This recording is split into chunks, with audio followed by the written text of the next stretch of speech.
Assalamu alaikum, this is Zahir Khan. You are watching I Can Do. If you guys are interested in making your communication skills better, you are on the right place. آج میں حاضر ہوں اور important words کے ساتھ. جیسے کہ آپ جانتے ہیں اچھی انگلش بولنے کے لیے اچھے ورڈز ضروری ہیں.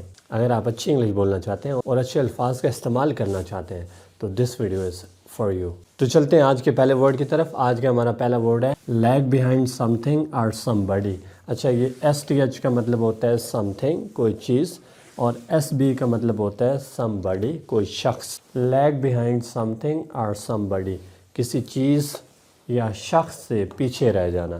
کسی چیز یا شخص سے پیچھے رہ جانا، وہ کچھ بھی ہو سکتا ہے. جس طرح آپ کہتے ہیں اس سے ریس میں پیچھے مت رہو، یا وہ ہمیشہ ریس میں پیچھے رہ جاتا ہے. اس کو کیسے بنائیں گے؟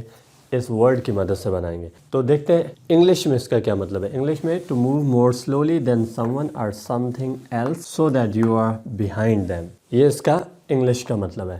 اچھا، ایگزامپل، آپ لیگ بیہائنڈ سم تھنگ یا سم بڈی کو سینٹینس کے اندر کیسے استعمال کریں گے؟ تو اس کا جملہ میں نے آپ کے سامنے لکھا ہے، وہ ہے She always lags behind when we go for a walk. جب کبھی ہم واک کے لیے جاتے ہیں تو وہ ہمیشہ پیچھے رہ جاتی ہے. تو وہ پیچھے کیوں رہ جاتی ہے؟ ہو سکتا ہے وہ چھوٹی ہو یا ہو سکتا ہے وہ موٹی ہو. دونوں صورتوں میں وہ پیچھے رہ جاتی ہے. تو یا تو وہ چھوٹی ہو سکتی ہے یا پھر وہ موٹی ہو سکتی ہے، تبھی وہ پیچھے رہ جاتی ہے. یا اس کے علاوہ اور بھی کوئی سینٹنس بنا سکتے ہیں. فار ایگزامپل میں کہتا ہوں He is lagging behind in the race. وہ ریس میں پیچھے رہ رہا ہے. تو اسے ریس میں پیچھے نہیں رہنا چاہیے بلکہ آگے نکلنا چاہیے. اچھا، آج کا ہمارا دوسرا ورڈ ہے مومنٹو. مومنٹو اس کا مطلب ہوتا ہے اردو میں یادگار یا نشانی. یادگار یا نشانی.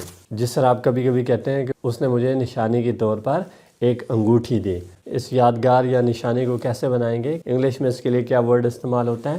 مومنٹو. اچھا، انگلش میں اس کو کیا کہتے ہیں؟ An object that you keep to remember a person, place اور ایونٹ. جو آپ کسی شخص، کسی جگہ یا کسی ایونٹ کو یاد رکھنے کے لیے اپنے پاس رکھتے ہیں. اس کا استعمال کیسے ہوگا؟ The photos will be permanent memento of your wedding. جو پکچرز ہیں، تصویریں ہیں، وہ آپ کی شادی کی ہمیشہ کے لیے یادگار رہیں گے.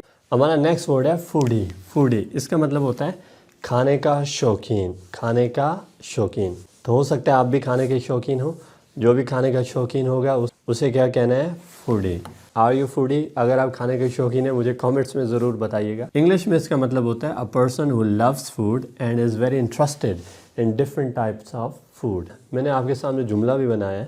For example, the restaurant is very popular among foodies. جو ریسٹورانٹ ہے وہ جو لوگ ہیں کھانے کے شوقین، ان کے درمیان بڑا مشہور ہے. تو ظاہر ہے اس نے مشہور ہی ہونا ہے. ادھر سارے جو کھانے کے شوقین لوگ ہیں وہ جمع ہو جاتے ہیں. اور ایسے بھی آپ کو پتہ ہے پاکستان میں لوگ کھانے کے بہت شوقین ہیں. پڑھنے کے بہت کم اور کھانے کے بہت زیادہ. اور آپ نے دیکھا ہوگا کھا کھا کے ان کے پیٹ اتنے بڑے ہو جاتے ہیں، لیکن اسٹڈی کے حوالے سے ہم کام نہیں کرتے اور ہمارے دماغ خالی ہوتے ہیں. اس کی مدد سے اور بھی بے شمار جملے بنا سکتے ہیں. He is foodie. وہ کیا ہے؟ کھانے کا شوقین ہے. Are you foodie? کیا آپ کھانے کی شوقین ہو؟ ہمارا نیکسٹ ورڈ ہے ٹیریفائی. ٹیریفائی اس کا مطلب ہوتا ہے خوفزدہ کرنا. خوفزدہ کرنا، دہشت بٹھانا، بہت زیادہ ڈرانا جسے آپ کہتے ہیں. انگلش میں اس کا مطلب ہوتا ہے to frighten someone very much. کسی کو بہت زیادہ ڈرانا، خوفزدہ کرنا. آپ کس کو بہت زیادہ ڈراتے ہیں؟ یا کچھ آپ کو بہت زیادہ ڈراتا ہوگا. ہو سکتا ہے کوئی ٹیچر ہو جو آپ کو بہت ڈراتا ہو، یا ہو سکتا ہے کوئی ایسا آئیڈیا ہو، یا کوئی فیل ہونے کا تصور ہو جو آپ کو بہت زیادہ ڈراتا ہو، یا پھر شادی کا آئیڈیا آپ کو بہت زیادہ ڈراتا ہو. تو ڈرانا یا خوفزدہ کرنے کے لیے جو ورڈ ہم یوز کرتے ہیں دیٹ از ٹیریفائی. اس کو جملے کے اندر کیسے استعمال کریں گے؟ تو میں نے سینٹنس لکھا ہے our maths teacher terrified all the children. ہمارے میتھ کے ٹیچر نے سارے بچوں کو ڈرایا. کبھی کبھی ایسے ہوتا ہے کوئی کام اتنا مشکل نہیں ہوتا، لیکن جو اس کو کرانے والا ہوتا ہے وہ پہلے سے آپ کو اتنا ڈرا دیتا ہے پھر آپ نہیں کرتے. جس طرح کہتے رہتے ہیں کہ انگلش بہت مشکل ہے، بہت مشکل ہے، تو وہ پہلے سے آپ کو ڈرا دیتے ہیں. بندہ پہلے سے ہی ڈر کے بیٹھ جاتا. حالانکہ ایسا کچھ بھی نہیں ہے، بالکل آسان ہے. جسٹ پریکٹس کریں. آپ کو جسٹ پریکٹس چاہیے اور ہر کوئی جو بھی انگلش بہتر بنانا چاہتا ہے وہ انگلش سیکھ سکتا ہے اور آپ بہت اچھے اسپیکر بن سکتے ہیں. اگر دیکھیں آپ اسی طرح کے ورڈز ڈیلی بیسس پہ سیکھیں اور ان کا پراپر استعمال کریں. اب یہ جس طرح ورڈ ہے ٹیریفائی، تو اس کو اگر آپ پاسٹ میں یوز کرنا چاہیں ٹیریفائڈ، فیوچر میں یوز کریں آئی ول ٹیریفائی یو، تو یہ فیوچر بن جاتا ہے. تو اسی طرح بے شمار ٹینسز کے اندر، بے شمار اسٹرکچرز کے اندر، ماڈلز کے اندر آپ یوز کریں تو آپ بے شمار جملے بنا سکتے ہیں اور اس طرح آپ کی انگلش بہت جلد امپروو ہوگی. What you have to do, you just have to try. تو جملے کو دیکھتے ہیں جی. It terrifies me. یہ مجھے خوفزدہ کرتا ہے, یہ مجھے ڈراتا ہے. So no one terrifies you. آپ کو کوئی بھی نہیں ڈراتا. Just learn, feel free to learn. اچھا, ہمارا نیکسٹ ورڈ ہے hypocrite.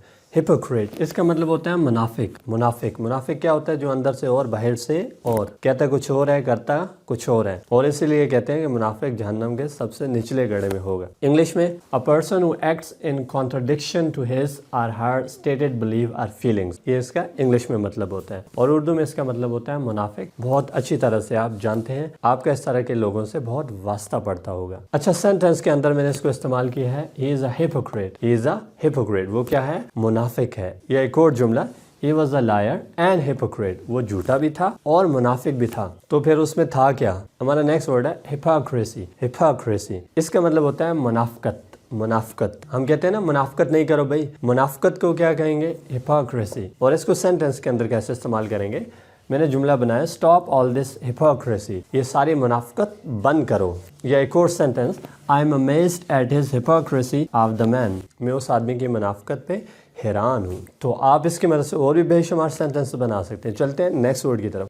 اچھا جی, ہمارا نیکسٹ ورڈ ہے پنینس. اس کا مطلب ہوتا ہے کفارہ سمجھتے ہیں نا؟ مطلب جب ہم کچھ غلط کرتے ہیں تو ہم اس کا کفارہ ادا کرتے ہیں. مطلب جب ہم کوئی گناہ کرتے ہیں, کوئی برا کام کرتے ہیں تو ہم اس کا کیا کرتے ہیں؟ کفارہ ادا کرتے ہیں. تو انگلش میں دیکھتے ہیں, the act that shows that you feel sorry about something that you have done sometimes for religious reason. تو اس کو کیا کہتے ہیں؟ کفارہ. اور میں نے اس کا جملہ بھی بنایا, دیکھتے ہیں, they are doing penance for their sins. وہ اپنے گناہوں کے لیے کفارہ ادا کر رہے ہیں, وہ اپنے گناہوں کا کفارہ ادا کر رہے ہیں. اور ہمارے پاس نیکسٹ ورڈ ہے فرینٹیکلی. اس کا مطلب ہوتا ہے دیوانہ وار یا پاگلوں کی طرح. دیوانہ وار یا پاگلوں کی طرح. اب کوئی کام ایسے کر سکتے ہیں جس طرح آپ کہتے ہیں میں سارا دن پاگلوں کی طرح کام کرتا رہا, وہ مجھے پاگلوں کی طرح کالز کرتی رہی, یا میں اسے پاگلوں کی طرح میسج کرتا رہا. تو اس جملے کو کیسے بنائیں گے؟ اس ورڈ کی مدد سے. انگلش میں done in a ہریڈ way in a state of excitement اور کنفیوژن. تو اس کا سینٹینس کے اندر استعمال, آئی ہیو بین ورکنگ فرینٹیکلی. میں دیوانہ وار یا میں پاگلوں کی طرح کام کرتا رہا. اور دوسرا, she was searching for keys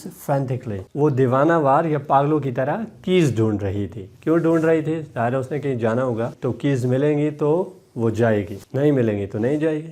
اچھا جی, آج کا ہمارا آخری ورڈ ہے stumble. اس کا مطلب ہوتا ہے لڑکھڑانا یا ٹھوکر کھانا. اس کو استعمال کیسے کریں گے؟ She stumbled on a log and fell on the sand. اور لکڑی کے ٹکڑے پہ لڑکھڑائی اور ریت پہ گر گئی. اور اگر ویڈیو پسند آئی ہو لائک کیجیے گا. ملتے ہیں اور ویڈیو کے ساتھ, تب تک ظہیر خان کو دیجیے اجازت. اللہ حافظ.